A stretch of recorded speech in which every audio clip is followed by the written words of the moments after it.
Hello ဘောစီတို့မင်္ဂလာပါဒီနေ့တော့ရှေ့ရဗီဒီယိုလိုပဲအကျွတ်မွတ်ထုတ်ကြီးတွေရောက်တယ်ဆိုတဲ့အကြောင်းကိုသတင်းကောင်းပါလိုက်ပါတယ်လို့เนาะဒီနေ့ဘာရောင်းပါလဲဆိုတော့ Redmi Note 15လေးတွေရောင်းပေးပါမယ်ဗျเนาะ Note 15လေးတွေရောင်းပေးပါမယ် RAM 6 128GB ပါမယ် RAM 8 128GB ပါမယ် RAM 256ပါမယ် RAM 8 256ပါမယ် Git တွေကတော့အစုံပဲ RAM လည်းအစုံပဲဘောစီတို့ကြိုက်နေတတ်တဲ့ model တာပြောလိုက်เนาะဒီမှာ run အစုံ git စုံရောက်ထားပါတယ်လို့เนาะအားလေးတွေအားပေးပါအောင်ဗျာเนาะနေဝေးဆိုကျွန်တော်ပစ္စည်းပို့ပေးတယ်ကားတင်ပေးတယ်ဗျာเนาะမလေးမြို့တင်ဆိုလည်းကျွန်တော်တို့အိမ်ရောက်ငွေချေအစပို့ပေးပါတယ်လို့เนาะနေဝေးရဘောစီတွေအိမ်ရောက်ငွေချေလိုချင်တယ်ဆိုရင်လည်းအိမ်ရောက်ငွေချေပို့ပေးပါတယ်ဗျဒီကောင်လေးတွေကျွန်တော်ဈေးနှုန်းလေးတွေပြောပေးပါမယ် Redmi Note 15 RAM 6 128GB ဆိုရင်ဘောစီ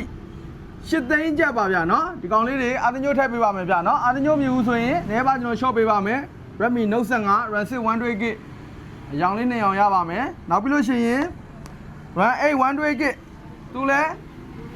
8,300,000ခွဲ6 128GB ဈေးထက်တော့နည်းငယ်ပိုသွားတယ်ဒီကောင်လေးလဲ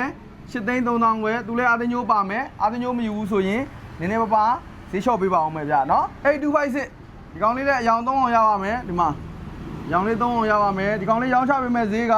8,600,000ခွဲပါလို့နော်ဒီကောင်လေးတွေကျွန်တော်လက်လီဈေးပြောပေးတာပါလို့နော်လက်ကားဈေးလိုချင်နေဆိုရင်လည်းဘောစီတို့လက်ကား3လုံးကနေစပြီးတော့လက်ကားစီကျွန်တော်ယူလို့ရပါတယ်လို့เนาะဒီကောင်လေးတွေအခုပြောပြနေတာလက်လီသေးပါဗျာเนาะ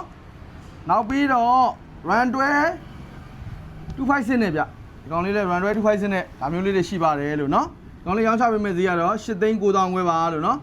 လိုချင်နေဆိုရင်တော့ဘောစီဆိုင်ကိုလာရောက်ပြီးတော့ရွေးချယ်ဝယ်ယူလို့ရတယ်ဆိုင်လိပ်စာ58လမ်း123မှာရှိပါတယ်လို့เนาะနေဝဲမိတ်ဆွေလည်းယုံကြည်စိတ်ချစွာ